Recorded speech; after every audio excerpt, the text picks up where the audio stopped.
Hello, welcome to Me Tips once again. I'm talking about fear. Fear is real, isn't it? And no matter how much we want to run away from it, it always comes back at us in different forms. Here, I'm going to just tell you a few tips, what we can do when you feel fear, when fear is facing you, and what do I do? I'm talking about some ways. It's not conclusive. There's so many ways, but here are a few. Recognize and accept that you are afraid. Don't be too proud to say, I'm scared. Don't be too proud to say, I'm worried. Don't be too proud to say, I'm afraid.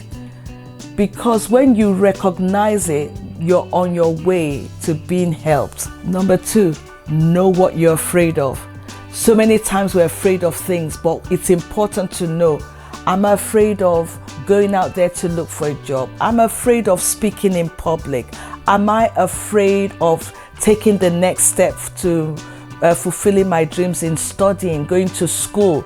I'm afraid that it's too late because I've not studied in a long while. I'm afraid that my English is not good enough or I have an accent. What are you afraid of? It's better to look at it in the face and know and recognize that this is an issue. Know what it is and face it. Another thing you can do is try and relax. There's so many things that make us feel so tense all the time. I'm talking to me as I'm talking to you because it's a very good tip. We need to try and relax. There's too much of hustle bustle all around us. There's too much things that make us so tensed up.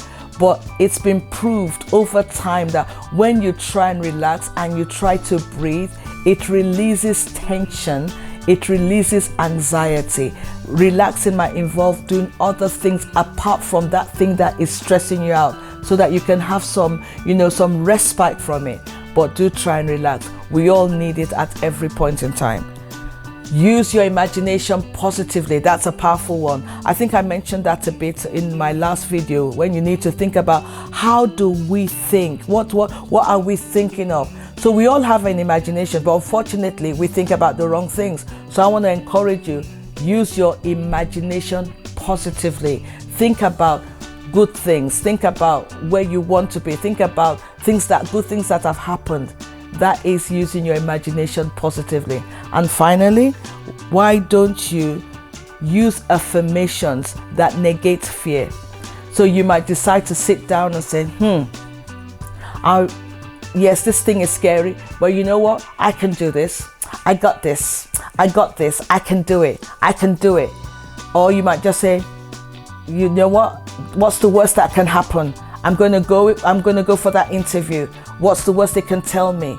Because if you don't do that, if you don't tell yourself things, it's like you're going to just give up. But you can say, yeah, what's the worst that can happen? If I fall down, I'm going to get up again. So use affirmations that negate the fear. I tell you, it works. It's worked for me, and I believe it's going to work for you. So before you go, I just want to let you know that I do quite a number of things for my organization.